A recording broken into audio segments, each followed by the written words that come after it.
উনি আল্লাহর নূরের তৈয়ার, উনি ওনার সাবজেক্টে পুরুষের কাতারে আসবেই না, ওনার সাবজেক্টে নারীর কাতারে আসবে না। আপনি উঠটা কইবেন যদি এই পৃথিবীর সমস্ত পুরুষ নারী হয়ে থাকে, পুরুষটাকে না। এখন এই হিসাব যদি করি তাহলে আল্লাহ যদি জগৎ স্বামী হয় তাহলে সেই সূত্রে তুমিও নারী আমিও নারী। কিন্তু সামাজিক ক্ষেত্রে কারণ একটা হচ্ছে স্ত্রীলিঙ্গ আর একটা হচ্ছে পুংলিঙ্গ। পুংলিঙ্গ হইলাম আমি আর স্ত্রীলিঙ্গ হইলা তুমি। তুমি যদি পুংলিঙ্গ হইতা তাহলে তোমারে মাইসে কইতো যে রবি সরকার পুরুষ। তুমি স্ত্রীলিঙ্গ বিধায় সামাজিক জগতে তোমারে ডাকে নারী, আর আমি পুংলিঙ্গ বিধায় সামাজিক জগতে ডাকে আমি পুরুষ। আমি পুরুষ। আমি এখন বললাম যে আমি পুরুষ। কার জন্য পুরুষ? তোমার জন্য পুরুষ। আল্লাহর জন্য আমি নারী, কিন্তু তোমার জন্য আমি নারী না। নারী রাক্ষসিনী, নারী কালসাপিনী, নারী নাগিনী, নারী শঙ্কিনী, নারী হস্তিনী, নারী বেবিচারিণী। বিদ্রোহী কবি নজরুল ইসলাম এরকম ২০-৩০টি আইটেম কইয়া এরপরে লাস্টে কইছে যে নারী মায়ের জাত। তে বোনরে, সনাতন ধর্মটা যেটা এটা বিধর্মী না। হিন্দু ধর্মটা যেটা এটা বিধর্মী না। খ্রিস্টান ধর্মটা যেটা এটা বিধর্মী না। বৌদ্ধ ধর্মটা যেটা এটা বিধর্মী না। এটা হইল যেমন আমরা কই আল্লাহ আর কেউ কয় ঘট, মানে আর কেউ কয় ভগবান। কথা কিন্তু একটাই, ভগবানই আল্লাহ, আল্লাহ ভগবান। কেউ কয় ঈশ্বর। এক একজন এক এক ভাবে ডাকতেছে। একজন হিন্দু হয়ে গেছে বললিয়াই এই মুসলমানি করাইছে না বললিয়াই, মুসলমান হইছে না বললি তারে বিধর্মী ডাকা, এটা আমাদের মানে আয়াতের ভিতরে এরকম কোন হিসাব নাই। মানুষ ধর্মের জন্য দায়ী না, মানুষ কর্মের জন্য দায়ী। কে কি কর্ম করে এই কর্মের জন্য মানুষ দায়ী। আমির উদ্দিনের একটি গানে বলছে, তবে মানবতাই পরিচয়, হায়া বিবেক ইনসাফ জ্ঞান প্রেম ধর্ম মানুষই রয়, পরম রূপ ধরি এই মানুষ মানুষে কেন মারামারি। ভাষায় ধর্মে কর্মে মর্মে মানুষের জীবন বিধান, তাই তো শ্রেষ্ঠটাই গ্রহণ করা উচিত, কারণ মানুষ তো সৃষ্টির প্রধান। সত্য এবং সুন্দর যাহা সকলই মানিব তাহা, এক আল্লাহর সৃষ্টি যখন একের পূজারী, মানুষ মানুষে কেন মারামারি। হিন্দু কি মানুষ না? হিন্দু কি মানুষ না? যাতে মুছি সে কি মানুষ না? খ্রিস্টান সেও তো একজন মানুষ। আমরার রক্তটা, আমরা মুসলমানের রক্তটা যেমন লাল, এরকম তো এই যারা হিন্দু ধর্মে আছে বৌদ্ধ ধর্মে আছে হেরা রক্তটা তো এরকমই লাল। এই কারণে বিদ্রোহী কবি নজরুল ইসলাম, কাজী নজরুল ইসলাম বলছেন যে হিন্দু নয়, মুসলমান নয়, বৌদ্ধ নয়, খ্রিস্টান নয়, সবার উপরে হচ্ছে মানব সত্য। মানব ধর্মই হচ্ছে বড় ধর্ম। মানুষকে এভাবে বিধর্মী বলা যাবে না। বিধর্মী কারা? যারা আল্লাহ রেও মানে না, রাসূল রেও মানে না, কৃষ্ণ রেও মানে না, ভগবান রেও মানে না, কয় আমি আমি আমি আমি, তুমি তুমি তুমি তুমি, আমি আমি, এই শালা হইল বিধর্মী। তা আমি যে প্রশ্নটা করছি এটা কিন্তু বিধর্মীর কোনো প্রশ্ন না। হ্যাঁ ঠিক আছে, তুমি বলছো যে আমি সনাতন ধর্ম মতে এই থাকলে থাকতে পারে, হ্যাঁ এই তো বোঝার জন্য তোমার ধন্যবাদ। হয়তো তোমার এটা ব্রেইনে নাই, এটা হয়তো তোমার মাথায় নাই। তবে যাই হোক, বলছেন যে পুরুষের কয়টা ভাগ? তিনটা ভাগ। তিনটা ভাগ কি কি? আমাদের আমনে সহ এনে যারা গান শুনতেছে তারা কোন ভাগের মানুষ, জবাবটা দিয়ে দিই রে। পুরুষের হচ্ছে তিনটে ভাগ। একটা হইল উত্তম পুরুষ, আরেকটা হইল মধ্যম পুরুষ, আরেকটা হইল প্রথম পুরুষ। এখন প্রশ্ন, কয় প্রথম পুরুষকে? আমি জানি তুমি তো এটাই কইবা যে প্রথম পুরুষ আল্লাহরে কইবা। আল্লাহ হইল জগৎ স্বামী। আমরা এই পৃথিবীতে যত নারী পুরুষ আছি, শুধু নারী পুরুষ না, এই অগণিত মাকলুকাতের কথা বলতেছি, খারাপ লাগে ভাই সকল, এই অগণিত মাকলুকাত যা আছে সকলের জগৎ স্বামী, এটা হইল আরেক সাবজেক্ট। আর আমরা মানুষ যারা, নর নারী মানুষ যারা, সকলের মাধ্যমে এই পৃথিবীতে প্রথম পুরুষ হচ্ছে হযরত মুহাম্মদ সাল্লাল্লাহু আলাইহি ওয়াসাল্লাম। এটা দলিল। কারণ যাকে সৃষ্টি না করলে একটা পৃথিবীর একটা বালক কোনাও পর্যন্ত সৃষ্টি হইত না। এখন এই হিসাব যদি করি, তাহলে আল্লাহ যদি জগৎ স্বামী হয়, তাহলে সেই সূত্রে তুমিও নারী আমিও নারী। কিন্তু সামাজিক ক্ষেত্রে কারণ একটা হচ্ছে স্ত্রীলিঙ্গ আর একটা হচ্ছে পুংলিঙ্গ। পুংলিঙ্গ হইলাম আমি আর স্ত্রীলিঙ্গ হইলা তুমি। তুমি যদি পুংলিঙ্গ হইতা তাহলে তোমারে মাইসে কইতো যে রবি সরকার পুরুষ। তুমি স্ত্রীলিঙ্গ বিধায় সামাজিক জগতে তোমারে ডাকে নারী, আর আমি পুংলিঙ্গ বিধায় সামাজিক জগতে ডাকে আমি পুরুষ। আমি পুরুষ। আমি এখন বললাম যে আমি পুরুষ। কার জন্য পুরুষ? তোমার জন্য পুরুষ। আল্লাহর জন্য আমি নারী, কিন্তু তোমার জন্য আমি নারী না। এটা হইল তোমাকে মাইক দেওয়ার জন্য আমি কথা বলতেছি না, কারণ তোমাকে বোঝানোর দরকার আছে। আর মাইক দিলে তো একটা শিল্পীরে কত ভাই দেওয়ান যায়, কত ভাই দেওয়ান যায়। আটকাইলে একটা শিল্পীরে কত ভাবি আটকানি যায়, পয়েন্টের কোনো শেষ আছে?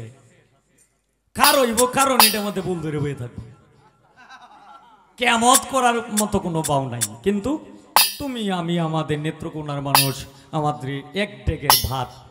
কারণ হয়তো তুমি যেটা জানো এটা আমি নাই জানতে পারি, হয়তো আমি যেটা জানি এটা তুমি নাই জানতে পারে। এই কারণে যে ছোট হয়ে গেল বিষয়টা কিন্তু এমন না।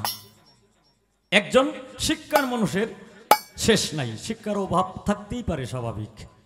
এর জন্য তুমি শিল্পী, আমি একটা জিনিস জানি না, তুমি একটা জিনিস জিগাইলে আমাকে, আমি এটা জানি না বিদায় জানি না। যদিও না জানি, আমি যদি সেইরকম জ্ঞানী মানুষ হই কিংবা সেইরকম ব্রেইনিক মানুষ হই, তাহলে আমি তো 50টা প্রশ্ন হইল তো আমি শিখছি। এই 50টা প্রশ্ন যখন ক্যালকুলেশন করব, তখন কিন্তু এইখান থেকে সুন্দর একটা যুক্তি আসবে। এই যুক্তিটা যখন দিব, তখন দেখা গেছে যে হাদিস এবং দলিলের সাথে মোটামুটি মিলে গেছে। এখন যুক্তিও জানি না, এই কারণেই কিন্তু আমি শিল্পী সম্মান থেকে কিন্তু আমি বঞ্চিত হই নাই। কারণ মানুষের জানার অভাব থাকতেই পারে, কি আমি বলছি। তাই আমি তোমার জন্য দোয়া করি, তুমি যতটুক শিখছো, যতটুক আগাইছো, সামনের দিকে আরো অগ্রসর হও। কারণ নেত্রকোনা ময়মনসিংহ কিন্তু শিল্পী নাই, মেয়ের শিল্পী আল্লাহ রহমতে মনে করেন যে নেত্রকোনা ময়মনসিংহে হাজার হাজার হাজার হাজার শিল্পী আছে, কিন্তু বাবারে মেয়েদের মধ্যে বাউল শিল্পী নাই।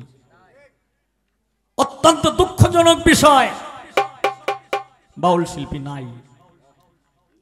তে বোনরে, মন থেকে আল্লাহর কাছে সবসময় দোয়া করি যেন আমাদের নেত্রকোনা ময়মনসিংহ, এটা হচ্ছে গানের জন্ম, গানের জায়গা, যে কারণে বাউল স্রষ্টা রশিদউদ্দিন বলা হয়।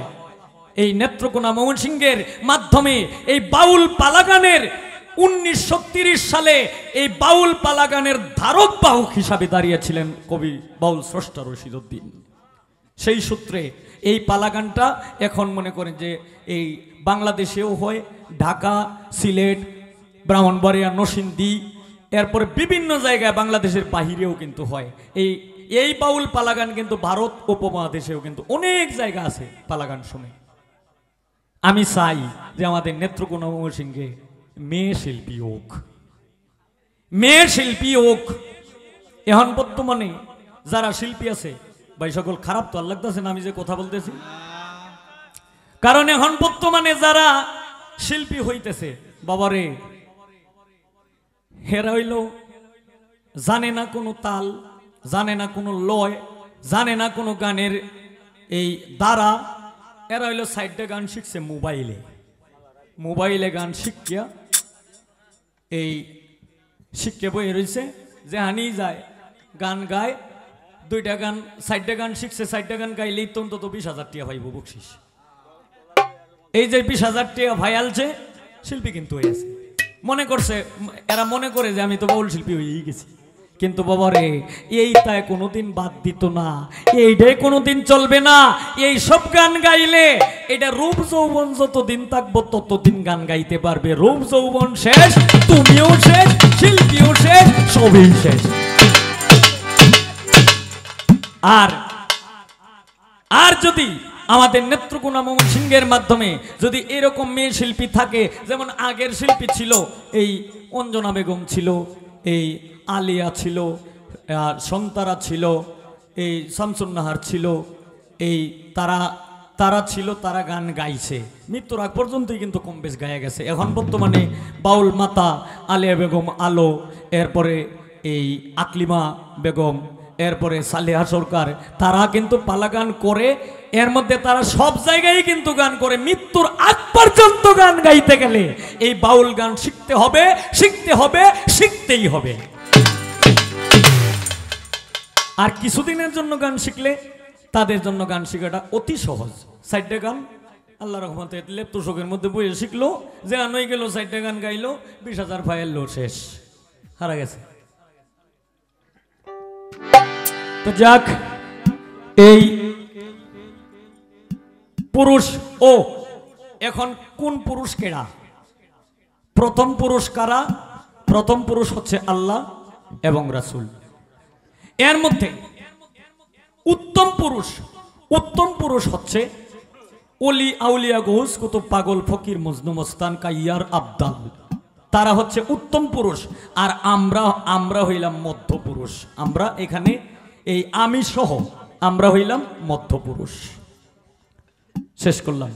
ও আমি কোন পুরুষ? কি জাতীয় পুরুষ নাকি? ও চরিত্রের কথা। আচ্ছা, চরিত্রের কথাটা এটা আমি পরে কইতাছি। এই আমি কোন জাতীয় পুরুষ, এখন তো সত্যটা তো কোনই লাগবো। তুমি শুনো, আমি জিতনের লেগিয়া আমি মৃগ জাতীয় পুরুষ আমি বলবো না, এটা আমার মুখ দিয়া। আর আমার বউ হেলাফদ্দিনী নারী, এটাও কিন্তু আমি বলবো না। এটা অনেকেই কয়ে জিতনের লেগিয়া, তবে সত্য কথাটা কয়ে দিই, আমি হইলাম বিশ্বজাতীয় পুরুষ। আর আমার যে অর্ধাঙ্গিনী আছে সে হইল চিন্তামণি। এই যে দেহ যত জায়গায় গানে যাই আমারে ডোরায়া ফোন দে না, আমারে ডোরায়া ফোন দে না, কিন্তু এখন পর্যন্ত কিন্তু সে সজাগ। আমার লগে লুক কারা গেছে খালি এটি খালি খবর লয়, আর একটু ওর ফোন দে যে অহন কি করতেছে, তখন কি করতেছে, খাইছে না খাইছে না, এটা কার চিন্তা? কি এটা কার চিন্তায় থাকে? স্বামীর চিন্তায় থাকে। তে আমি হইলাম বিশ্বজাতীয় পুরুষ, আর আমার স্ত্রী হইল চিন্তামণি নারী। শেষ করে দিলাম। ও চরিত্র। আচ্ছা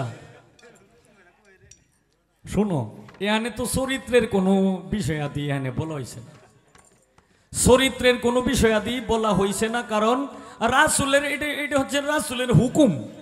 হযরত মুহাম্মদ সাল্লাল্লাহু আলাইহি সাল্লাম ওনার হুকুম, উনি বলছে যে একটা পুরুষ, এই পুরুষ ক্ষমতা, এই পুরুষত্ব ক্ষমতাটা যদি তার পরিপূর্ণ থাকে তাহলে সে 4টা বিবাহ পর্যন্ত সে করতে পারে, তাও আবার মানে প্রথম স্ত্রীর অনুমতি লাগবে। আমি এই কথাটা বলছিলাম না, এইটা বলছিলাম না। এখানে চরিত্রের কি তা আইসে গেছে? চরিত্রের তো এখানে কোনো কিছু আইসে গেছে না। তবে যাই হোক, এরপরেও তোমার ধন্যবাদ মানে জিনিসটা বলার জন্য। গান গাইছিলাম গোলাপ সুন্দরী তোমার রূপ দেখা মরি, কারে ডাকো আরে আরে সাইয়া। আপনি যে বড় এটি একটা গান গাইতেন, হুনো, নারী ভুজঙ্গিনী, নারী রাক্ষসিনী, নারী কালসাপিনী, নারী নাগিনী, নারী শঙ্কিনী, নারী হস্তিনী, নারী বেবিচারিণী। বিদ্রোহী কবি নজরুল ইসলাম এরকম 20-30টা আইটেম কইয়া এরপরে লাস্টে কইছে যে নারী মায়ের জাত। এখন মায়ের জাত কোন নারীটা এটাও কিন্তু আমাদের বুঝতে হবে। এখন সবাই যদি মা হয়ে যায় তাহলে বইব এটা। তেনে কিছু সাবজেক্ট আছে, কেউ কারো চাইতে বড় না, মানে নারীও যেমন সমান, নারী এবং পুরুষ। তুমি তোমার ঘরের যে হাজবেন্ড আছে হেইলার চাইতে যদি তুমি বড় দাবি দেও এটা কিন্তু হবে না। তুমি যেমন তোমার হাজবেন্ডও কিন্তু এরকমই সমন্বয়ে সমন্বয়ে সমন্বয়ে, কিন্তু গুণে, মানে গুণ গুণ হয়তো তোমার চাইতে একটু বেশি। যদিও হয়তো প্রবাদ বাক্যে একটা কথা আছে যে পুরুষের 6 গুণ মেয়েদের 9 গুণ, এইটা হইলো প্রবাদ বাক্যের কথা। এটা হইলো মানে একটা আঞ্চলিক একটা, মানে আগের দিনের মানুষ একটা কথা কইতো যে পুরুষের 6 গুণ আর মেয়েদের হইলো 9 গুণ, 3 গুণ বেশি। কিন্তু পুরুষের একটা গুণ দিলেই কিন্তু সারা বাংলাদেশ আর ইন্ডিয়া দৌড়াদৌড়ি লাগে।